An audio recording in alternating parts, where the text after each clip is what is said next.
ધોરણ 4 અંગ્રેજી જેમાં એસાઇનમેન્ટ ચાલતું હતું એની અંદર આપણે ગયા વિડીયોની અંદર ક્વેશ્ચન 4A 4A જોયો હતો, જેમાં હતું ચિત્ર જોઈ પ્રશ્ન વાંચો અને ઉદાહરણ પ્રમાણે યસ અથવા તો નોમાં ઉત્તર લખવાના છે.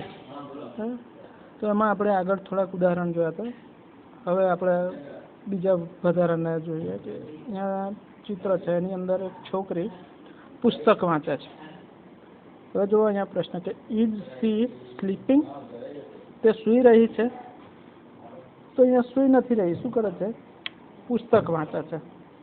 એટલે આપણે જવાબ આવશે નોથી, બરાબર.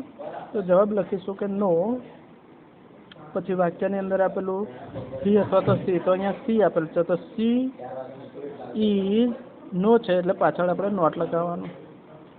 આખો જવાબ લખવો હોય તો ઉપરનો જવાબ તો લખવાનો જ છે કે નો સી ઇઝ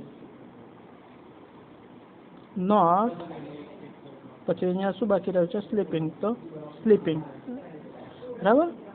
આગલું ઉદાહરણ જોઈએ તો અહીંયા એક છોકરો લખે છે, બરાબર. અહીંયા આપણને આપેલું છે કે ઇઝ હી સિંગિંગ, સિંગિંગ એટલે ગાઈ રહ્યો છે, તે ગાઈ રહ્યો છે? ના, તે લખી રહ્યો છે, બરાબર. એટલે જવાબ આપણો નોમાં આવશે. એટલે નો, અહીંયા આપેલું છે હી એટલે લખીશું હી ઇઝ નોટ. આખો જવાબ લખીએ કે નો હી ઇઝ નોટ, છેલ્લે શું બાકી રહ્યું? સિંગિંગ, તો સિંગિંગ, બરાબર. આગળ જોઈએ, અહીંયા એક છોકરી તાળી પાડી રહી છે, બરાબર. ઇઝ સી ક્લેપિંગ, તે તાળી પાડી રહી છે? તો જવાબ આપણો યસથી આવશે, બરાબર. એટલે કે યસ, અહીંયા આપેલું છે સી એટલે કે she is, yes she is. અને આખો જવાબ લખવો હોય તો યસ સી ઇઝ, બાકી શું છે? ક્લેપિંગ, તો ક્લેપિંગ, બરાબર. આગળ જોઈએ, અહીંયા એક છોકરો પતંગ ઉપર ચકાવી રહ્યો છે. પ્રશ્ન છે is he flying a kite, તે પતંગ ઉડાડી રહ્યો છે? તો જવાબ શેનાથી લખાશે? યસથી. તો યસ, અહીંયા હી છે એટલે કે હી ઇઝ. ફૂલ આખો જવાબ લખવો હોય તો yes he is flying a kite, બરાબર. આગળ જોઈએ, અહીંયા એક છોકરી છે, ખુરશીમાં બેઠેલી છે.